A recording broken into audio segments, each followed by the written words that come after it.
मानसिकताओं में भी परिवर्तन आ रहा है। लोग अब हम क्योंकि स्वच्छ भारत एम्बेसडर हैं उसके कैंपेन के, तो लोग अब धीरे धीरे थोड़े से संभल रहे हैं। मतलब एकदम बहुत अच्छा ऐसा हो गया वो मिरेकल हो गया वो भी नहीं है, लेकिन लोगों की मानसिकता में थोड़ा बदलाव आ रहा है, थोड़ी बात सुधर रही है। तो में अब लेन ड्राइविंग को एटलीस्ट अवेयरनेस तो आ रही है। अब धीरे धीरे अवेयरनेस से ही प्रारंभ होगा। हो सकता है 50 साल में 25 साल में ऐसा भी आ जाए कि सब लेन में चल रहे हैं, लेन ड्राइविंग हो रही है। तो वो भी देखिए, विदेशों की, डेवलप्ड कंट्रीज की हम कंपेयर तो बहुत जल्दी करते हैं, लेकिन उनमें जो सेंसिबिलिटीज हैं उनको अगर हम थोड़ा थोड़ा अपनाएं तो तब हमारे देश में भी, क्योंकि कानून लगभग हर देश में सेम ही होते हैं, और बस सेंसिबिलिटीज से उसका निरूपण कैसे हो वो दिखता है।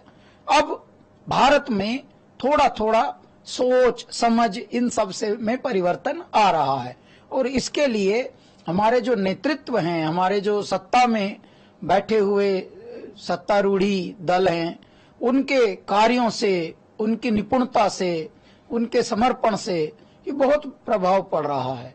जनमानस बदल रहा है, युवा देश का बदल रहा है, दिशा देश की बदल रहा है। युवा देश का संभल रहा है, दिशा देश की बदल रहा है। तो इसी तरह से हमारा देश अब प्रगति पथ पर है। और क्योंकि अमृत काल, जिस प्रकार से आप कह रहे हैं, अमृत काल में तो भारत के विकसित होने का संकल्प लिया है हमारे आदरणीय नरेंद्र मोदी जी ने, तो अब हर देशवासी का अपना कर्तव्य बनता है कि इस पूरे प्रकल्प में, इस पूरे संकल्प में वो साथ में जुड़ जाएं। और पीएम मोदी के शपथ ग्रहण से पहले Republican party of India Athawale के अध्यक्ष रामदास अठावले से हमारे संवाददाता ने खास बातचीत की।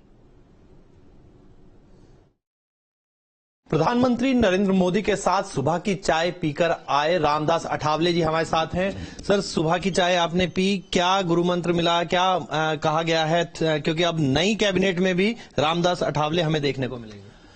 मुझे लगता है कि आज माननीय नरेंद्र मोदी जी ने चाय पे सभी जो नए मंत्री बनने वाले उनको बुलाया था, और चाय पे चर्चा हुई, और उसमें चर्चा हुई मतलब मोदी साहब ने मतलब हमको मार्गदर्शन किया कि मंत्री परिषद में आप आने के बाद, शपथ लेने के बाद आप लोगों ने क्या करने की आवश्यकता है, जो मंत्रालय आपको मिलेगा उसका स्टडी करके उसको बहुत ही चालाकी से कैसा चलाना है, लोगों के बीच में हमेशा जाना है, लोगों से संपर्क हमेशा रखना है, और अपने मंत्री परिषद में जो पोर्टफोलियो मिला है वो पोर्टफोलियो का स्टडी करके